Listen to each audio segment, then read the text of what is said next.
오늘 설교 제목 같이 읽을까요? 시작. 네, 어두운 시대에 일하시는 하나님으로 우리가 지금 공부하고 있는데 오늘은 사무엘상 2장 1절에서 10절입니다. 한나의 기도인데 우리 한 절씩 제가 한 절 읽고 여러분 한 절 읽고 그렇게 하면 좋을 것 같습니다. 한나가 기도하여 이르되 내 마음이 여호와로 말미암아 즐거워하며 내 뿔이 여호와로 말미암아 높아졌으며 내 입이 내 원수들을 향하여 크게 열렸으니 이는 내가 주의 구원으로 말미암아 기뻐함이니이다.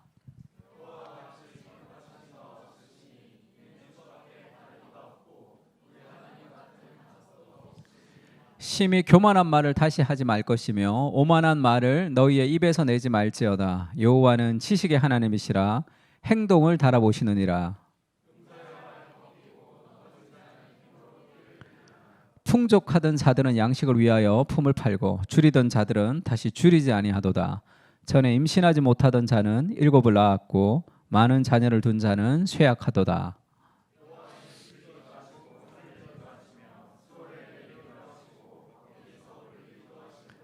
여호와는 가난하게도 하시고 부하게도 하시며 낮추기도 하시고 높이기도 하시는도다.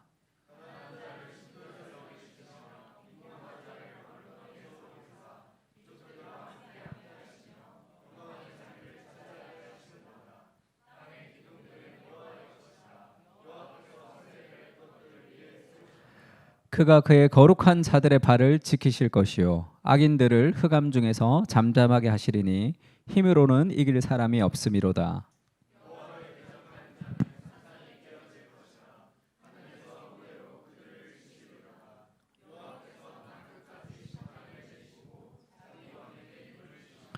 자기의 기름 부음을 받은 자의 뿔을 높이시리로다 하니라. 아멘.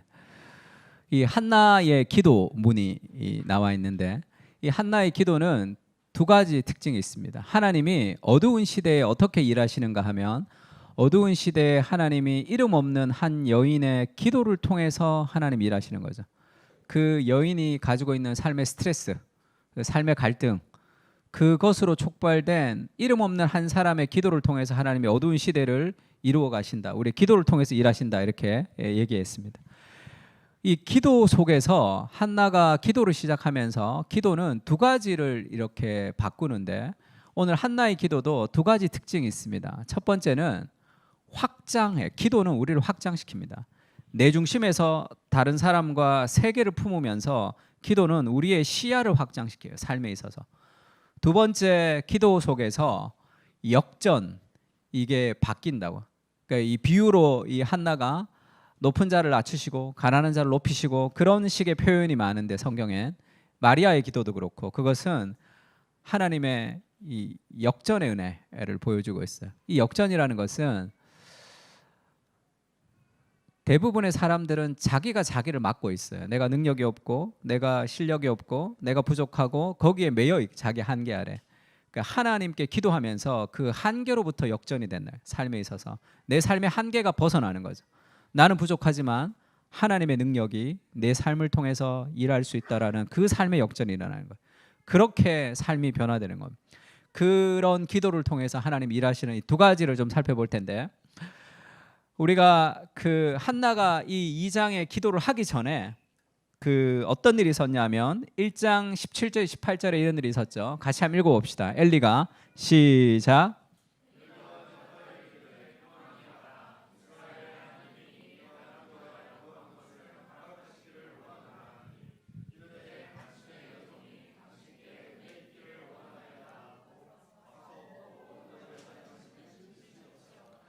아이가 없어서 고통스러워서 대인관계의 갈등을 가지고 한나가 기도를 했는데 기도가 끝이 나고 하나님이 아이를 가지게 한 것도 아니죠 지금. 그러고 상황이 아무것도 변화되지 않았는데 한나의 기도가 끝이 났는데 가서 먹고 얼굴에 다시는 근심빛이 없더라. 원래 히브리 성경으로 보면 한나의 얼굴을 버렸다 이런 뜻이 있습니다. 슬픈 얼굴을 자기가 버렸다는 거예요. 그러니까 기도가 우리의 삶 속에서 어떤 일들을 일으키냐면 환경은 변화되지 않습니다. 환경은 변화되지 않는데 이미 마음이 변화가 된 거죠. 왜 그럴까? 그러니까 뭔가 지금 임신하지 못해서 그런 분인나의 격동을 통해서 기도를 시작했는데 아무것도 바뀐 게 없어요. 아무것도 달라진 게 없습니다. 근데 가서 먹고 얼굴에 다시는 근심빛이 없는 그것이 도대체 무엇이냐는 거죠.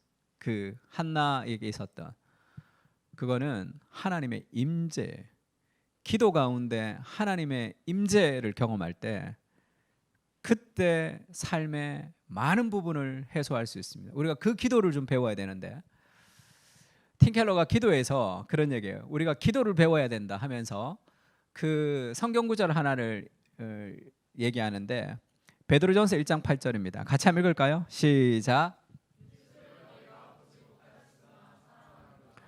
이제도 보지 못하나 믿고 말할 수 없는 영광스러운 즐거움으로 기뻐하니 너희가 예수를 보지 못하였으나 사랑하는도다. 지금도 보지 못하나 믿음을 통해서 말할 수 없는 영광스러운 즐거움으로 기뻐하는 그 이성적 신비주의라 그러는데, 기도를 통해서 하나님을 경험하는, 하나님의 임재, 하나님의 인격을 경험하는 그 기쁨, 그것을 경험할 필요가 있다 이렇게 얘기합니다. 그리고 이렇게 얘기하죠. 열의 아홉은 하나님께 무엇을 얻기 위해 무릎을 꿇는다는 거예요. 그러니 직장이 어려워지거나 힘든 일이 있으면 기도하죠. 인생이 순조로워지면 기도할 마음이 생기지 않습니다. 이것저것 간청하는데 기도 시간을 많이 할애하고 가뭄에 콩나듯 죄를 고백한다. 내면에서부터 기도하고 싶은 마음이 우러난 기도가 아니라 어쩔 수 없이 머리를 조아를 따릅니다. 어째서 그런가? 하나님이 엄연히 살아계시다는 것을 알긴 하지만 모르는 사람 없죠. 하나님이 우리의 기도를 듣고 계신다는 거. 무엇을 얻어내거나 행복해지는 수단쯤으로 여기는 것이다. 대부분 하나님을 행복 자체로 삼지 않는다. 기도 가운데 우리가 무엇을 얻고 싶어하는 삶의 어떤 기도가 하나님으로부터 뭔가를 받는 도구가 되는 거예요. 그러면 힘들 때 받기 위해서 기도하고 좀 괜찮아지면 기도하지 않는 하나님과의 그 하나님의 선물에 집중하는 거죠. 근데 기도는 하나님 그 자체가 행복이라는, 하나님을 만나는 거예요. 하나님의 인격을 경험하는 것, 하나님의 임재를 누리는 겁니다. 그러니 하나님을 더 잘 알기 위해서가 아니라 무언가 더 얻어내기 위해서 기도한다. 그래서 그 기도가, 그러면 뭔가가 얻어지기 전에는, 환경이 바뀌기 전에는, 내 삶에 뭔가 개선이 되기 전에는 늘 힘듭니다. 인생을 건강하게 살아가는 사람들, 목회자도 마찬가지예요. 인생을 굉장히 영적으로 건강하게 살아가는 목사님들을 쭉 돌아보면 공통적인 특징이 뭐냐면 이거를 잘하고 저거를 잘하고 뭔가를 잘해서 어떤 영적인, 쉽게 얘기해서 성공의 반열에 들어간 게 아니라, 대부분 영적으로 건강한 사람들을 만나면 내가 가장 크게 느끼는 것은 삶의 스트레스를 관리하는 법을 아는 거예요. 인생은 수많은 삶의 스트레스가 있습니다. 그것을 기도를 통해서 정화시키지 못하면 삶은 무너지게 돼 있어요. 인생을 살아가면서 내가 감당할 수 없는 수많은 부정적인 스트레스들이 많이 있습니다. 그것을 정화시킬 때 삶은 영적인 반열로 올라가는, 그분들이 어떤 위대한 뭔가를 잘하기 때문에 뭔가가 된 게 아니라 수많은 삶에 실패할 수 있는 요소들을 정화시키면서 살아가는 거예요. 인생을 정말 성공하고 싶다면 인생을 성공하지 못하게 하는 삶의 부정적인 것들을 처리해야 된단 말이에요. 그거는 반드시 기도입니다. 내 삶에 수많은 스트레스가 있어서 누구 만나서 수다 떨고 누구 만나서 얘기하고 아무리 해도 그 정도로 해결될 수 있는 문제는 별거 아닌 문제예요. 인생에는 그것으로 해결할 수 없는 수많은 삶의 문제들이 있습니다. 그 삶의 스트레스가 어떻게 해결되냐? 하나님의 임재를 통해서 해결되는 거예요. 하나님이 나와 함께 하신다는 그 삶의 확신을 통해서 내 인생의 삶의 스트레스들이 정화되는 거예요. 기도를 통해 하나님 앞에 부정적인 내 삶의 감정을 처리하는 방식을 이해하지 못하고 배우지 못하면 반드시 감정이 우리를 무너뜨리게 된단 말이에요. 그 감정이 어디로 가겠어? 그것이 우리가 감정적으로 선택하는 거, 우리가 환경에 이끌려서 선택하는 거, 두렵고 떨리고 수많은 우리를 몰아가는 삶의 현실 속에서 우리가 바른 판단, 바른 지혜를 가지고 하나님 앞에 살아가려면 기도를 통해서 다시는 근심빛이 없는 그 은혜, 삶의 수많은 스트레스가 기도 가운데서 정화가 되어야 된단 말이에요. 인생에 수많은 어려움이 있어도 기도하면서 그것이 해결되고, 기도하면서 해결될 때 우리는 건강한 영성을 가지고 살아갈 수 있습니다. 지금 그러니까 자식이 생긴 것도 아니죠. 아무것도 달라지지 않았는데 그가 회복이 됐단 말이에요. 하나님의 임재죠. 하나님이 함께 하신다는 그것이 환경을 넘어서는 하나님의 어떤 이 회복의 역사가 되는 거죠. 박위라는 그 위라클 그 책 쓴 유튜버가 있죠. 술 먹고 취직하고 좋아서 술 먹고 어디서 떨어져서 지금 하반신 불구, 전신 불구가 되어서 휠체어를 타고 있는 친구죠. 하나님에 대한 원망도 많았대요. 하나님에 대한 원망도 많고 여러 가지도 많고 막 성경도 열심히 읽었답니다. 혹시 하나님이 낫게 해줄까 싶어서. 그리고 친구들도 막 다리 낫게 해준다고 막 기도하고 그러죠. 막 근데 다리가 낫지도 않고 그런 불평과 불만 가운데 살다가 또 하나님 앞에 기도도 막 하다가 어느 날에는 그렇게 기도했대요. 펜싱 선수인데 이 뇌사 상태에 빠진 친구가 있었어요, 옆에. 근데 그 집 엄마가 우리 아들이 이 위 너만큼만 됐어도 너무 좋겠다, 내가 그렇게 얘기를 하는 걸 듣고 너무 마음이 아팠다는 거예요. 그러면서 하나님 앞에 기도했는데, 나는 내가 술 먹고 넘어져서 이 하반신 불구가 됐으니까 그건 내가 책임질 수 있다. 근데 다른 사람들, 정말 선하게 살았던 사람들, 정말 착하게 살았던 사람들이 왜 저렇게 사고를 당하고 그래서 저렇게 누워 있으면 어떻게 되냐, 하나님 도대체 뭐 하고 있냐, 저들을 위해서 하나님이 도대체 뭘 하고 있냐, 이렇게 막 따지면서 기도했는데 하나님이 그 기도 가운데 자기에게 강한 마음의 확신을 주셨다는 거예요. 이렇게 얘기했답니다. 위야, 네가 사랑을 좀 해주면 어떻겠냐, 네가 그들을 사랑해주면 어떻겠냐라는 그 마음의 확신이 이렇게 확 들었다는 거예요. 그리고 친구들이 자기를 위해서 이 수련회에서 중보기도 해주는데 자기 휠체어를 올려놓고 많은 사람들이 자기를 위해서 기도하고 있는데 그런 느낌이 들었대요. 아, 많은 사람이 나를 위해서 기도하고 있구나라는 그 확신이 그 삶의 방향을 거룩하게 만드는 거죠. 내가 이렇게 불평 가운데 살아서는 안 되구나라는 그 삶의 확신이 생겼습니다, 하나님 앞에. 그래서 내가 이들에게 용기와 힘을 좀 주는 사람으로 살아야 되겠다는 삶의 방향이 바뀌었어요. 그래서 위라클이라는 유튜브도 만들고, 그 다음에 그런 사람들이 이제 집안에 하반신 불구가 되어서 살아가는 사람들의 온갖 좌절들을 자기가 다 받는 거죠. 그 사람들 연락하고 전화하고 힘을 주는 거죠. 그래서 이 친구도 사고가 났는데 박유를 통해서 삶이 회복됐습니다. 지금 같이 이걸 하고 있는 거죠. 어떤 한 자매는 하반신 불구가 되어서 인생을 슬픔 가운데 살다가 그렇게 얘기해요. 내 인생은 박유 오빠를 만나기 전과 만난 후로 나뉜다는 거예요. 자기 인생의 분기점이 내가 박유를 만나기 전과 만난 후가 내 인생에 완전히 달라진 삶의 변화가 거기에 있다는 거죠. 뭐 달라진 건 아무것도 없습니다. 휠체어에서 일어난 것도 아니고 삶에서 어떤 기적이 발생된 것도 아니지만 삶의 방향이 달라진 거죠. 나는 이제 희망이 없는 사람들에게 희망을 주는 하나님의 사명자로 바뀌는 거예요. 그의 삶의 어떤 결정적인 계기가 된 것은 하나님의 임재입니다.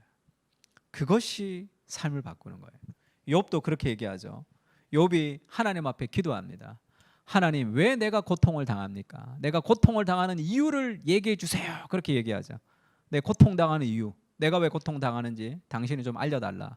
하나님이 고통에 대한 이유를 알려주지 않습니다. 그러면서 폭풍 질문을 막 하시죠. 네가 하마가 어떻게 만들어지는지 아느냐? 걔가 어떻게 갈고리를 하는지 아느냐? 그거 어떻게 알아요? 네가 땅이 세워졌을 때 바람이 어디서 부는지 아느냐? 도랑형이 어떻게 세워졌는지를 아느냐? 이런 질문들을 막 하신단 말이에요. 그 질문은 두 가지로 나눈다고 말씀드렸습니다. 하나는 네가 아느냐? 그 다음에 네가 할 수 있느냐? 온갖 질문을 하나님이 퍼부으시죠. 네가 아느냐? 모르는 거예요. 욥이 모르는 얘기를 하나님이 하시는 거죠. 네가 할 수 있느냐? 욥이 할 수 없는 질문들을 하나님이 쫙 나열하신단 말이에요. 그러면서 욥이 깨달았죠. 욥이 여호와께 대답하여 이르되 주께서는 못하실 일이 없사오며 무슨 계획이든지 못 이루실 일이 없는 줄을 아오니 무지한 말로 이를 가리는 자가 누구니이까? 나는 깨닫지도 못한 일을 말하였고 스스로 알 수도 없고 헤아리기도 어려운 일을 말하였나이다. 내가 말하겠사오니 주는 들으시고 내가 주께 묻겠사오니 주여 내게 알게 하옵소서. 내가 죽게 되어 귀로 들었사오나 이제는 눈으로 주를 뵙습니다. 스스로 거두어드리고 티끌과 죄 가운데 회개합니다. 이렇게 하나님 앞에 자신을 회개하면서 하나님을 깊이 만나는 경험들을 하게 됩니다. 욥이 깨달은 게 뭐죠? 내가 알 수 없고 내가 할 수 없는 일을 하나님이 알고 하나님이 하신다는 거예요. 고난의 이유는 인간의 영역을 넘어서는 거라는 거예요. 네가 알 수 없는 거. 왜 이 세상에 고난이 있는지, 왜 선한 사람이 고통을 당하는지는 인간의 이해를 벗어나는 일이라는 거예요. 그러나 모든 삶의 고난은 하나님의 손 안에 있는 거죠. 그 하나님의 임재를 경험한 거지. 아무것도 달라진 것이 없지만 하나님의 거룩한 그 임재를 경험하고 욥은 회복이 됐습니다. 고난의 이유를 알 수 없어도 하나님의 임재가 삶을 바꾸는 거죠. 기도 가운데 우리의 삶을 회복하는 것은 하나님의 임재. 그 하나님의 임재를 경험할 때 다 사라집니다. 이런 문제, 저런 문제, 이런 고통, 저런 고통 하나도 해결되지 않아도 하나님의 임재를 통해서 하나님이 나와 함께 하신다는 그 삶의 확신을 경험하면 그 다음에는 그 문제를 넘어서는 어떤 문제보다 더 큰 사람이 된다. 왜냐하면 하나님이 문제보다 더 크시니까. 그러니까 우리가 기도를 통해서 살아야 될 것은 삶에 수많은 문제들이 있죠. 삶에 수많은 스트레스가 있습니다. 그거는 기도로 넘어야 되는 하나님의 은혜의 도구란 말이에요. 기도를 배우지 못하면 수많은 삶의 스트레스들을 가지고 우리가 처리하지 못하며 계속 살아가야 되는 거죠. 하나님의 관점을 회복시키는, 하나님을 초대해서 바라보면 세상의 모든 문제들은 다 다르게 보입니다. 그 기도가 필요한, 그 기도를 통해서 삶의 수많은 삶의 스트레스들을 해결하는 그 은혜가 우리에게 필요한 기도 가운데. 두 번째는 그들이 아침에 일찍 일어나 여호와 앞에 경배하고 돌아가 라마의 자기 집에 이르니라. 엘가나가 그의 아내 한나와 동침하며 여호와께서 그를 생각하신지라. 한나가 임신하고 때가 이르매 아들을 낳아 사무엘이라 이름하였으니 내가 여호와께 그를 구하였다 함이더라. 어두운 시대에 하나님이 기도를 통해서 일하시는데 하나님이 어떤 상황이나 어떤 마음을 부어주십니다. 그게 슬픔이든 어려움이든 고통이든 내 삶에 어떤 무엇이 들어오면 그것을 가지고 기도하게 하시죠. 그 기도를 통해서 하나님이 응답하게 하시고 하나님이 기도를 통해서 응답하셨다는 삶의 확신을 가지고 삶의 순종으로 나가는 거예요. 그래서 지금 한나는 그 자녀를 사무엘을 하나님께서 그를 구하였다. 내가 기도해서 하나님이 주셨다. 하나님이 주신 아들이라는 확신이 있는 거죠. 왜? 기도 가운데 하나님이 주셨으니까. 얘가 내 아들이라. 얘는 내가 낳은 아들이라. 얘는 내가 한 것이 아니라 하나님의 은혜로 구해서 하나님이 주신 하나님의 은혜라는 것을 그가 확신하고 있습니다. 이것이 기도 가운데 하나님이 일하시는 방식이죠. 하나님의 마음을 주시고 기도하고 응답해 주시고 하나님의 응답의 감사로서의 삶의 순종이 있는 패턴으로 살아갈 때 그것이 우리가 그 은혜에 대한 반응으로 살아갈 수 있는 거예요.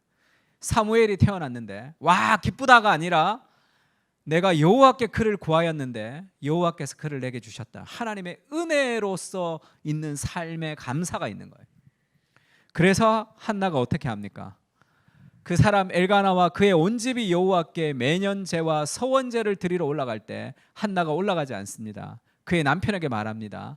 아이를 젖대거든 내가 그를 데리고 가서 여호와 앞에 뵙게 하고 거기서 영원히 그를 있게 할 것이다. 애 젖을 떼고 내가 아이를 하나님 앞에 드리겠다 이렇게 얘기하죠.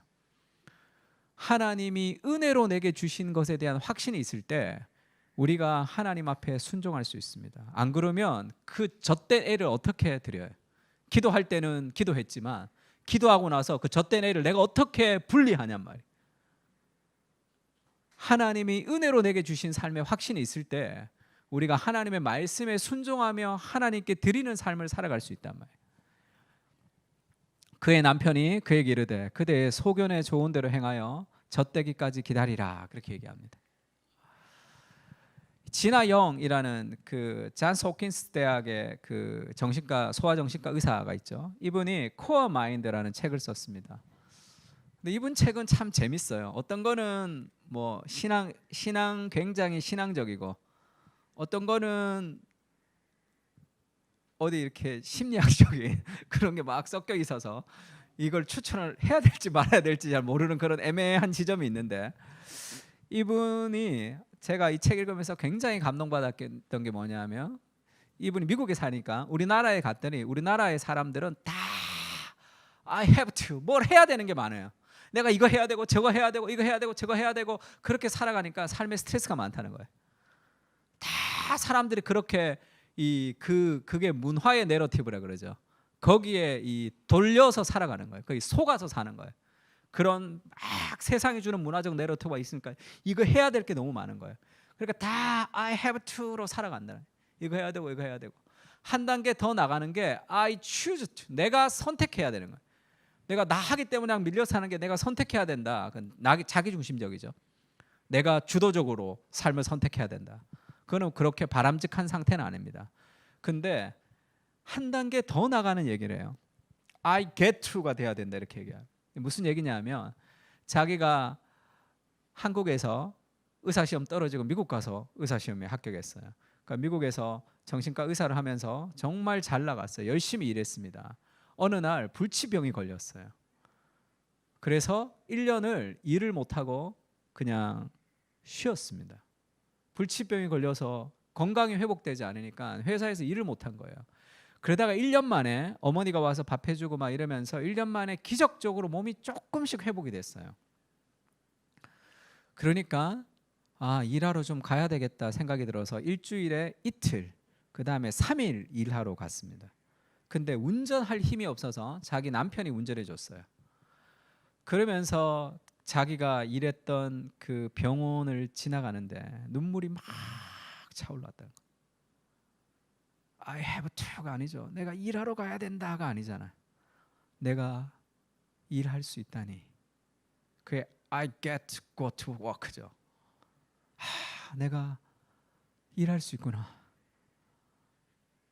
은혜죠. 여러분, 회사에 출근할 때 어떻게 출근합니까? 하루에 눈을 떴을 때 어떻게 하루를 살아갑니까? 나의 생명이 당연히 내 거야. 그래서 내가 눈을 뜨는, 나는 당연히 내일 눈을 떠야 될 사람이라 이게 다 내 거고, 지루한 삶의 환경에서 내가 힘들어하는 거죠. 하나님의 은혜를 잊어버릴 때 일상은 기쁨을 사라져버리게 되는 거죠. 지금 일할 수 없다가 가는 거죠. 지금도 아픈 사람들은 교회에 오고 싶어도 오지 못하는 사람들도 있죠. 주일날 예배를 함께 드리고 싶어도 드리지 못하는 사람들도 있습니다. 내가 이곳에 와서 함께 예배 드릴 수 있는 이 모든 삶은 또 예배를 갔다 와야 되는 것이 아니라 하나님의 은혜에 감사. 내가 기도하여 하나님이 사무엘을 주셨다라는 그 내 삶의 모든 것이 하나님의 은혜의 고백이라는 것을 알 때 일상이 새로워지는 거죠. 삶에 있어서. 야고보서 4장에 이런 말씀 있습니다. 같이 읽을까요? 들으라. 시작.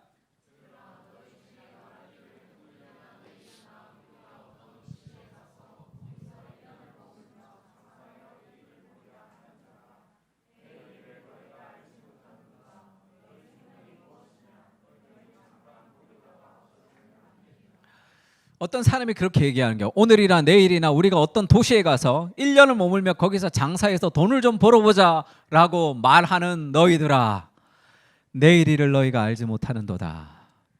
너희의 생명이 무엇이냐? 너희는 잠깐 보이다가 없어지는 안개 같은 인생. 나는 내년에도 당연히 살아 있을 것이고, 나는 내년에도 뭐 할 것이고, 계획을 하지 말라는 뜻이 아니라 내 삶의 모든 것이 하나님의 은혜의 결과라는 것을 알아라는 거죠. 나는 도시에 가서 1년을 머물며 장사하며 이익을 보리라 하는 자들아, 내일 일을 너희가 알지 못하는 거죠. 우리는 잠시 왔다 사라지는 안개 같은 인생입니다. 오늘 하루하루 하나님이 생명을 주셔서 오늘 나를 살아있게 하시는 분이 하나님이시잖아요. 그 하루하루 아침마다 새로우신 하나님의 은혜를 회복할 때, 그것이 은혜를 기억하는 사람들이 가지는 삶의 방식이죠. 기도를 통해서 하나님이 우리 삶 가운데 일하실 때 우리가 그 하나님의 은혜에 대한 확신들을 가지고 살아갈 필요가 있습니다. 이런 말씀도 있죠. 너희는 먼저 그의 나라와 그의 의를 구하라. 그래야면 이 모든 것을 너에게 더하시리라. 염려하지 말라, 이렇게 얘기하잖아요. 그러므로 내일 일을 위하여 염려하지 말라. 내일 일은 내일이 염려할 것이요 한날의 괴로움은 그날로 족하니라. 이 무엇을 마실까 무엇을 먹을까 염려하지 말라 하면서 마지막에 그러므로 결론이 뭐죠? 내일 일을 위해서 염려하지 말라. 내일 일은 내일이 염려할 것이요 한날의 괴로움은 그날로 족하다. 이것이 뭐죠? 뭘 얘기하는 겁니까? 계획도 없고 뭐 근심도 없이 살아가라는 것이 아니라 우리의 삶은 오늘 지금 내가 살아있는 내 삶의 이 현실, 이 하나님의 은혜로 주신 오늘 하루에 기쁘게 감사하며 순종하는 거예요. 내 삶에. 그것이 거룩한 삶의 영상입니다. 오늘을 기쁘게 감사하게 살아가는 삶, 내일을 걱정하는 삶이 아니라 이것은 뭐죠? 하나님이 너의 인생을 인도해 주실 거예요. 그런즉 그의 나라와 그의 의를 구하라. 모든 것을 너에게 더하실 것이다. 네 인생은 내가 건졌다는 거예요. 왜 염려하고 살아가느냐? 오늘의 삶에 하나님 내게 주신 것에 감사하며 살아가는 그것이 은혜의 삶을 우리가 살아가는 거죠. 삶에 있어서 그것이 기도 속에서 우리가 회복돼야 될 하나님의 임재와 은혜가 회복되는 거예요. 그러면서 우리의 기도는 확장됩니다. 그렇게 기도를 통해 하나님이 어두운 세상 가운데 일하신단 말이에요. 젖을 뗐습니다. 한나가 그를 데리고 올라갈새 수소 3마리와 밀가루 한 에바와 포도주 한 가죽 부대를 가지고 실로 여호와의 집에 나갔는데 아이가 어리더라. 아이가 어린데 그 어린 아이를 지금 떼놓고 온다는 거예요. 이 부모로서 이게 얼마나 힘든 일입니까? 하나님이 은혜로 내게 주신 그 아이를, 또 그 하나님 앞에 기도할 때 한나의 기도의 핵심이 뭡니까? 하나님에게 사람이 없는 거죠. 하나님에겐 사람이 없습니다. 바울이 디모데를 추천할 때 빌립보 교회에 내가 보낼 사람이 디모데밖에 없다 이렇게 얘기하죠. 왜? 사람이 많은데 왜 디모데밖에 보낼 사람이 없죠? 그들이 다 자기의 일을 구하고 그리스도 예수의 일을 구하지 아니하되 이렇게 얘기합니다. 많은 사람들이 있지만 디모데밖에 보낼 사람이 없는 거예요. 왜냐하면 그들은 자기의 일을 구하고 그리스도 예수의 일을 구하지 않기 때문에. 디모데는 자기의 일보다 그리스도 예수의 일을 구하는 사람이죠. 하나님에게는 사람이 없습니다. 왜냐하면 하나님은 사랑 가운데 인간의 자발성을 이끌어내시거든요. 그리스도가 이미 보여줄 패를 다 보여줬어요. 목숨을 버리면서 끝없는 사랑으로 이렇게 보여주셨습니다. 그것을 확인하고 그것을 깨닫고 그것을 누리면서 그 사랑에 감격한 사람들이 인생을 자발적으로 드리는 거죠. 헌신을. 그래서 아이가 어리지만 한나가 그것을 드립니다. 수많은 핑계거리가 있겠죠. 아이가 어려서 내가 조금 더 키워야 된다. 그리고 지금 보낼 때 보내고 싶은 마음이 잘 안 들죠. 왜? 엘리가 그렇게 영적인 사람이 아니란 말이에요. 엘리의 아들들은 개망난이라고. 그 좋지 않은 교육 환경에 어린 아이를 보내는 것이 얼마나 두렵겠어요. 그러나 그는 보냅니다. 인생을 변화시키는 것은 교육 환경이 아니에요. 하나님의 은혜입니다. 한나가 그 좋지 않은 교육 환경에 이 어린 아이를 보낼 수 있었던 이유는 하나님 앞에 자신의 순종, 해로울지라도 하나님 앞에 약속을 지키는 삶의 순종의 모습을 보여주는 것이고, 하나님을 향한 신뢰란 말이에요. 하나님을 향한 신뢰. 하나님이 이 아이를 아름답게 만들어 주실 것이라는 그 삶의 확신이 그를 보내죠. 나는 여기서 내주 당신 곁에 서서 여호와께 기도하던 여자라, 이렇게 얘기하죠. 너 왜 왔냐? 이 애 왜 왔냐? 엘리가 전화해서 야, 너 기도했지? 애 보낸다 그랬지? 보내, 이렇게 해서 온 게 아니죠. 엘리는 잊어버렸습니다. 내가 당신 곁에 서서 여호와께 기도하던 여자라. 이 아이를 내가 기도하였더니 내가 구하여 기도한 바를 여호와께서 내게 허락하셨습니다. 그러므로 나도 그를 여호와께 드리되 그의 평생을 여호와께 드리리이다. 삶을 드린다. 이것이 기도와 은혜와 순종을 통해 하나님 일하시는 방식입니다. 하나님 우리에게 은혜를 주시고 우리에게 기도하며 기도의 응답을 가지고 하나님 앞에 순종하는 삶을 통해 하나님의 역사가 이루어진단 말이에요. 은혜가 있지만 누리지 못하는 이유는 순종이 없기 때문이죠. 삶에 있어서 가나안을 정복하라 약속을 주셨습니다. 전쟁을 해야지 누리는 거예요. 순종이 없으면 하나님의 약속을 삶에서 누릴 수가 없습니다. 그의 눈은 망령된 자를 멸시하며 여호와를 두려워하는 자들을 존대하며 그의 마음에 서원한 것은 해로울지라도 변하지 아니하며. 시편에 이런 말씀이 있죠. 내가 손해를 보더라도 하나님 앞에 기뻐하는 일들을 행하는 삶의 순종, 그것이 어두운 시대에 하나님이 우리를 통해서 일하시는 삶의 방식입니다. 많은 사람들은 절대 손해보려 하지 않죠. 하나님에게 손해가 되는 것은 행하지만 자기에게 손해가 되는 것을 하지 않습니다. 그것이 은혜를 알지 못하는 삶의 고백이죠. 은혜는 나에게 손해가 보지만 하나님을 위해서 삶을 드리는 그 뭐라 그럴까요? 이해할 수 없는 삶의 현실을 행할 수 있습니다. 좋은 교육 환경. 미국의 바이블 벨트의 그 한 세대가 공교육에 대해서 반대를 하면서 기독교 교육에 대해서 엄청나게 강조할 때가 있었습니다. 그렇게 해서 많은 바이블 벨트에 있는 사람들이 기독교 학교를 설립해서 기독교 학교로 사람들을 많이 보냈어요. 그 미국의 한 세대가 미국의 정치, 경제, 예술, 사회를 몰락시켰다. 그런 얘기가 있습니다. 다 기독교 학교 안에서 온실 안에 있으니까 세상과 부딪히면서 살지를 못해가지고 경제, 수많은 삶의 다른 영역으로 나가지 못하게 되어버렸다는. 다 목사, 선교사 다 그렇게 헌신하는 사람들이 되고 사회적으로 나가지 못해서 그 미국의 한 세대의 바이블 벨트가 주장했던 이원론적 기독교 세계관에 대해서 굉장히 비판하는 여론들이 일어났던 시대가 있습니다. 기독교 학교를 보내야 된다, 안 보내야 된다가 문제가 아니고 그런 것이 우리 아이를 바르게 키우는 것이 아니라 하나님이 우리 아이를 붙드시는 그 삶의 확신이 우리 아이를 길러내는 거예요. 좋은 교육 환경, 거기서 사람들이 길러집니까? 그렇지가 않다고. 예루살렘 출신의 선지자들이 한 명도 없단 말이에요. 다 변방 출신들의 선지자들이 나타나서 시대를 바꾸는 하나님의 사람들이 된단 말이에요. 하나님을 붙들어야 돼. 그 안에 우리 삶에 해로울지라도 하나님을 위해서 삶을 헌신해야 됩니다.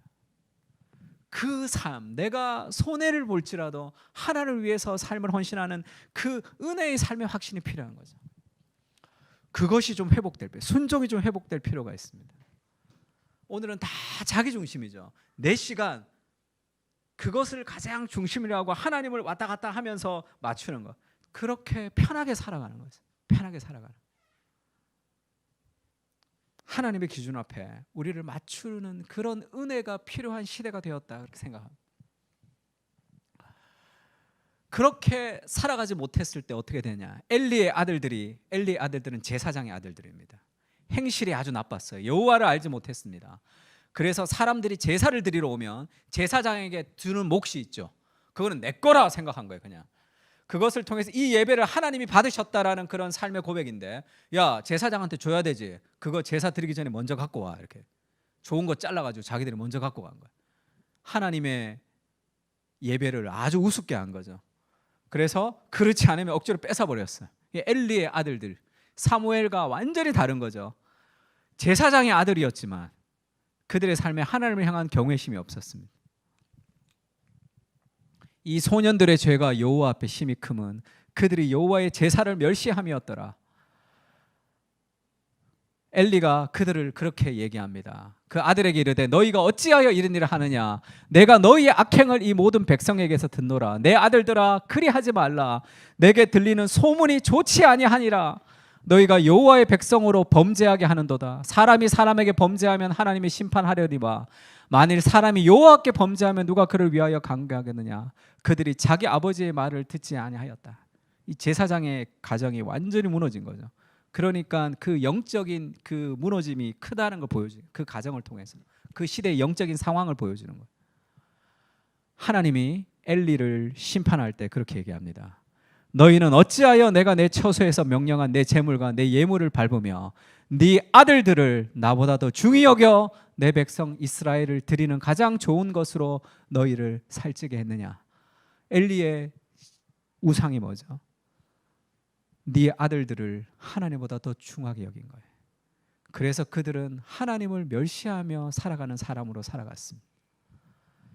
해로울지라도 하나님이 은혜로 주신 자녀를 한나가 순종하는 삶과 완전히 다르죠. 그것은 나한테 손해가 되는 삶이에요. 엘리는 자기에게 유리한 삶을 살았습니다. 그 아들들도 마찬가지. 우리 삶에 하나님보다 더 사랑하는 삶의 우상이 있다면 그것은 우리를 결국 무너뜨립니다. 우리를 노예로 삼는 거예요. 그것이. 하나님은 그렇게 얘기해요. 나를 존중히 여기는 자를 내가 존중히 여기고 나를 멸시하는 자는 내가 경멸하리라.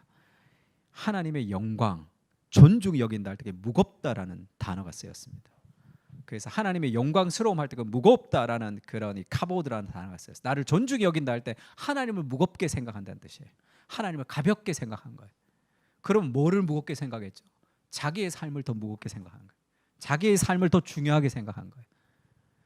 자기의 커리어를, 자기의 직장을, 자기의 건강을, 자신의 자식을 하나님보다 더 중요하게 생각해서 그것이 우선이고 하나님이 뒤로 밀렸. 그것이 결국 그의 가정을 그리고 이스라엘을 더 영적인 어두움 가운데로 빠지게 한 거죠. 나를 존중히 여기는 자를 존중히 여기고 나를 가볍게 여기는 자를 내가 가볍게 여기리라. 그러면서 결국엔 마지막에 엘리가 죽죠. 엘리가 죽을 때 자기 아들 두 아들이 죽고 그리고 여호와의 법궤가 빼앗겼다는 사실을 들으면서 엘리가 목이 부러져서 죽는 장면이 있습니다. 그때 성경에서 이렇게 얘기해요. 엘리가 목이 부러져 죽었으니 나이가 많고 비대한 까닭이라. 그가 이스라엘의 사사가 된 지 40년이었더라. 이스라엘의 영적인 지도자가 되었지만 그가 아무런 영적인 것들을 그들에게 주지 못했던 심각한 범죄를 행했던 거죠. 그가 몸이 비대해서 그가 목이 부러져 죽었다. 이때 비대하다는 단어가 무겁다는 단어예요. 하나님을 무겁게 생각하지 않고 자기를 무겁게 생각해서 결국 그 자기의 무게가 자기를 무너뜨렸다. 성경이 지금 그렇게 표현하고 있습니다.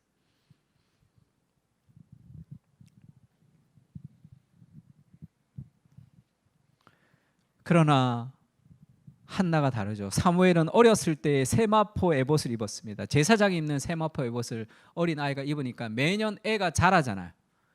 여호와 앞에서 섬겼더라. 그의 어머니가 매년 드리는 제사를 드리러 그의 남편과 함께 올라갈 때마다 작은 겉옷을 지어다가 그에게 주었더니 옷을 조금 또 제사장의 에봇을 또 만들어서 1년에 한 번씩 그 어린아이를 볼 때마다 그 엄마의 심정이 어떻겠어요? 그러나 그것이 하나님 앞에 드린 바 된 그 인물을 통해서 시대의 어둠을 깨우는 하나님의 사람으로 하나님이 그를 세웠단 말이에요. 그것이 더 소중한 일이에요. 그 아이에게 더 행복한 일이거든. 그것이 더 가치 있는 일이야. 내가 붙들고 있을 때보다 하나님이 우리 인생을 하나님이 내 인생을 책임져 지는 것, 그것이 우리 인생의 가장 귀한 일 아니겠습니까? 그래서 하나님이 한나에게 복을 내리셔서 아이를 주셨고 아이 사무엘은 여호와 앞에서 자라니라. 이것이 엘리의 제사장의 아들들과 대비가 되면서 보여주고 있습니다. 그 삶의 순종이죠. 삶의 순종.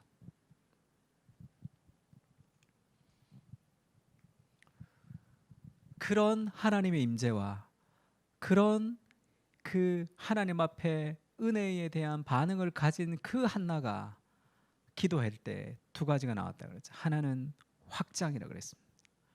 기도가 확장되는 거예요. 내 삶에서 지금 하나님의 나라로, 이웃과 세상으로, 이 이름 없는 한 여자가 스트레스 받아서 기도했던 그 기도를 통해서 하나님이 이 사람을 하나님의 사람으로 만들어가는 거죠. 한나의 기도를 한번 보세요. 내 마음이 여호와로 말미암아 즐거워하며 내 뿔이 여호와로 말미암아 높아졌으니 내가 주의 구원으로 말미암아 기뻐하리라. 이것은 단순히 내가 아이를 낳았다는 뜻이 아닙니다. 마지막에는 그렇게 얘기해요. 자기의 기름 부음을 받은 자의 뿔을 높이리로다 하면서 메시아에 대한 기도로 끝이 납니다. 사무엘상은 한나의 기도와 다윗의 기도로 끝이 나요. 둘 다 비슷합니다. 나로부터 시작해서 거룩한 하나님 나라까지 확장되는 기도가 계속 확장된단 말이에요. 가난한 자를 진토에서 일으키시며 빈궁한 자를 거름더미에서 올리사 귀족들과 함께 앉게 하시니 영광의 자리를 차지하게 하시는도다. 땅의 기둥들은 여호와의 것이라 여호와께서 세계를 그것들을 위해 세우셨노라. 이 한 여인의 기도가 이렇게 확장돼요. 삶에서. 다윗도 마찬가지죠. 다윗이 사울을 피해서 굴에 있을 때 쓴 시가 있습니다. 그 굴이 뭐죠? 도망다니면서 쫓겨서 도망가는 곳이잖아요. 다윗이 사울이 죽이려고 하니까 아두담 굴로 도망갔습니다. 굴로 도망가서 그의 형제와 아버지가 글로 왔어요. 왜냐하면 다 멸족을 당하죠. 그 왕을 배신한 존재이기 때문에, 역성혁명을 일으킬 존재이기 때문에 그 가족들이 다 그 굴로 도망갔어요. 사울이 죽이니까. 환난 당한 모든 자와 빚진 모든 자와 마음이 원통한 자가 다 그에게로 모였고 그는 그들의 우두머리가 되었는데 그와 함께한 자가 400명 가량 되었더라. 그 굴에 누가 온 거예요? 국가 보안법을 어겼던 완전히 인생 막장들만 다 모인 거예요. 마음이 원통하고 빚지고 모든 국가 보안법을 어겼던 그런 사람들, 건강하게 살아가지 못하는 그런 사람들이 모여서 400명이 그 굴에 숨어 있었단 말이에요. 거기서 다윗이 기도합니다. 시편 57편 같이 읽을까요? 시작.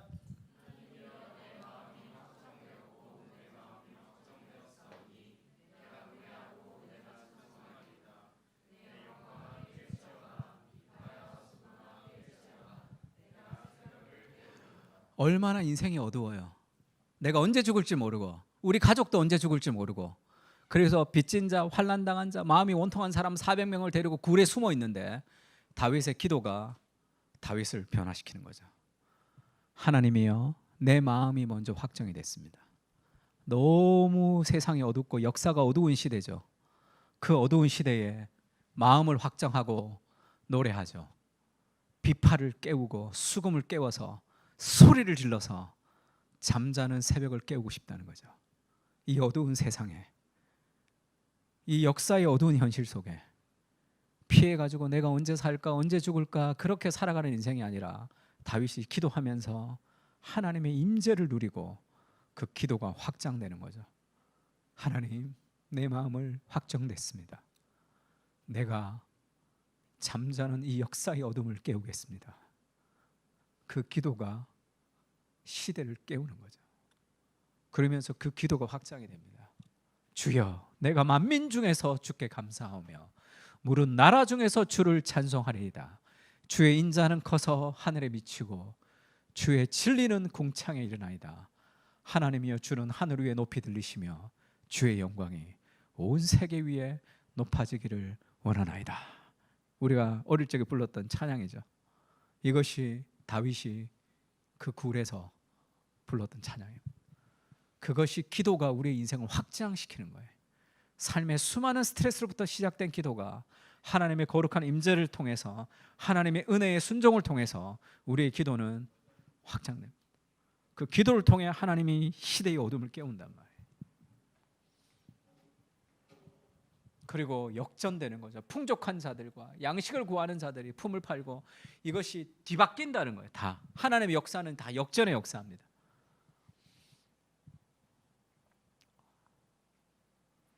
다윗이 기름을 부음 받을 때도 마찬가지죠. 사무엘이 이새의 아들에게 기름을 부어라 그래서 이 사무엘에 가서 기회를 부를 때 엘리압이 왔습니다. 야, 정말 지도자감이구나 생각했어요.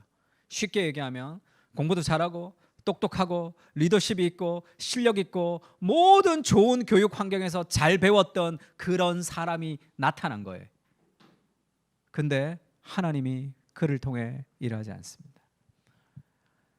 내가 보는 것은 사람과 같지 아니하니 그의 용모와 키를 보지 말라. 그렇게 그의 리더십을 보지 말라. 사람은 외모를 보거니와 나 여호와는 중심을 본다. 하나님은 그런 것을 통해서 사람을 일시키지 않는다는 거예요. 그러면서 다 아니니까 사무엘이 당황하기 시작한 거죠. 유진 피터슨이 영화를 보러 왔는데 와 기대했는데 이게 주인공이 다 이상해. 그래서 환불해 달라고 소리를 치고 있는 상황이었다는 거예요. 그래서 사무엘이 기어가는 목소리로 이게 끝이냐 이렇게 물었어요. 네 아들이 끝이냐? 그러니까 이제는 소개도 안 하는 아들이 있단 말이에요. 그게 막내 다윗이 양치고 있었습니다. 데리고 오지도 않았어요. 왜? 쟤는 아니니까. 쟤는 리더십으로 될 수 있는 수준이 아니니까 데리고 오지도 않았어요. 또 사무엘이 이새에게 이르되 내 아들이 다 여기 있느냐? 이새가 이르되 아직 막내가 남았는데 그는 양을 지키나이다. 막내가 남았다 할 때 그것을 하카톤이라고 얘기합니다. 히브리어로. 하찮은, 쓸모없는, 심하게 얘기하면 쓰레기 같은 그런 뜻이에요. 아주 하찮은 양이나 치고 있는 아이가 있습니다. 그는 중요한 직책을 맡지 못하는 양이나 치는 그런 짐을 나르는 그런 사람이 있습니다. 그렇게 얘기해요. 이에 사람을 보내어 그를 데리고 오매 그의 빛이 붉고 눈이 빼어나며 얼굴이 아름답더라. 이 번역은 그렇게 좋지 않습니다. 그의 빛이 붉고는 좋다는 뜻이 아니라 어리다는 뜻이에요. 그가 아주 어리고 준비되지 않는 사람이었다 그 뜻입니다. 하나님이 그를 통해서 일하시는 거죠. 왜죠? 하나님을 의지하는 사람들, 자신을 의지하지 못하기 때문에 그 연약한 인생을 통해서 하나님이 인생의 역전을 보여주시는 거죠. 유진 피터슨이 이렇게 얘기했습니다. 같이 한번 읽을까? 이 이야기를 같이 읽읍시다. 시작.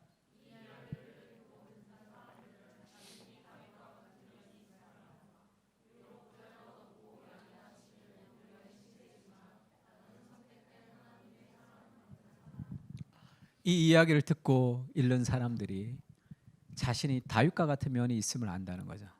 비록 보잘것이 없고 양이나 지키는 무명의 존재이지만 나는 선택된 사람이고 하나님의 사랑받는 존재다라는 것을 확인하는 거죠. 그리스도를 통해서.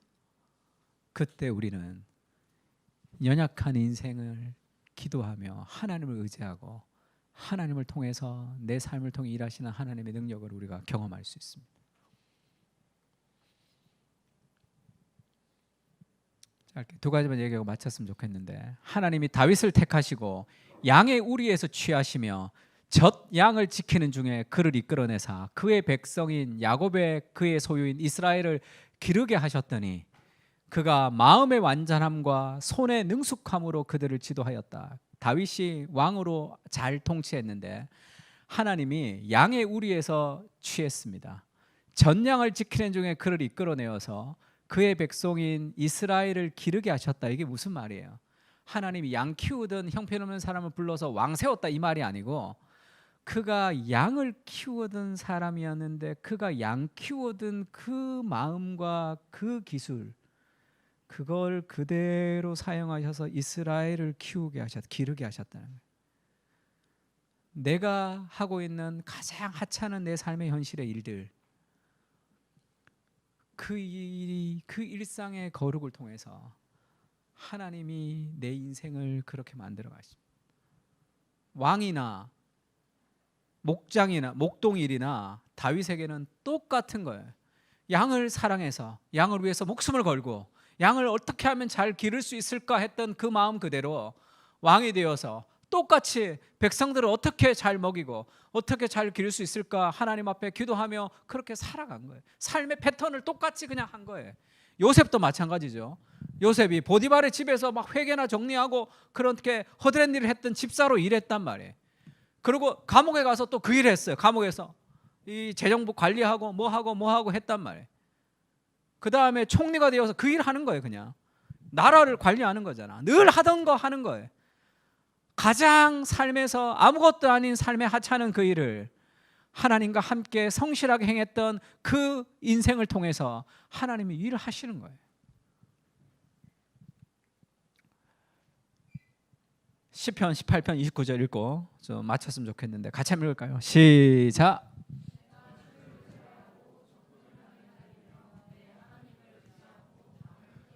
내가 주를 의뢰하며 적군을 향해 달리고 내 하나님을 의지하며 담을 뛰어넘습니다.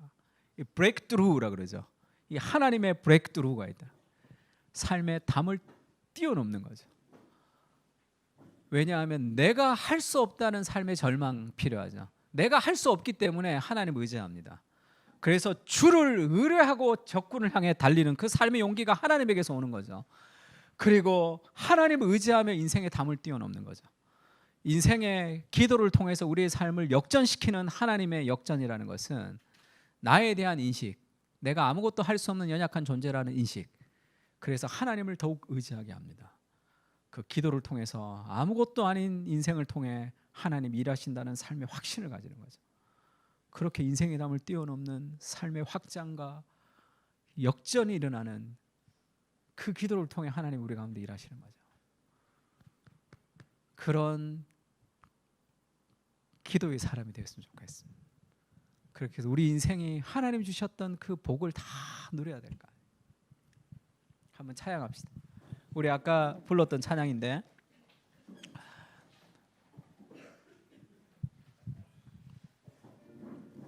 기도를 멈추지 마라. 눈앞의 상황이 마음을 눌러도 뭐 이럴 때가 있죠. 원망치 마라. 너의 입을 지켜라. 저들은 너의 입을 보고 있다. 마음을 뺏기지 마라. 내가 널 도우지 않는다는 소리에 너의 모든 게 불리해도 너는 기도를 계속해라. 너 기도를 멈추지 마라. 내가 너의 그 모든 상황을 역전시키리니 너 기도를 멈추지 마라. 이 가사가 좋은데 내가 잠시도 쉬지 않고 모든 걸 지켜보고 있으니 우리가 기도할 때 하나님 일하십니다. 그 신뢰가 있어요. 찬양합시다. 이제는 우리 주 예수 그리스도의 은혜와 하나님 아버지의 무한하신 사랑과 성령의 교통하시는 은사가 인생의 수많은 담들 앞에서 기도를 통해 주와 함께 인생의 담을 뛰어넘기를 다짐하고 돌아가는 사랑하는 그 사랑교회 교인들 머리 위에 이제로부터 영원까지 함께 계실지어다. 아멘.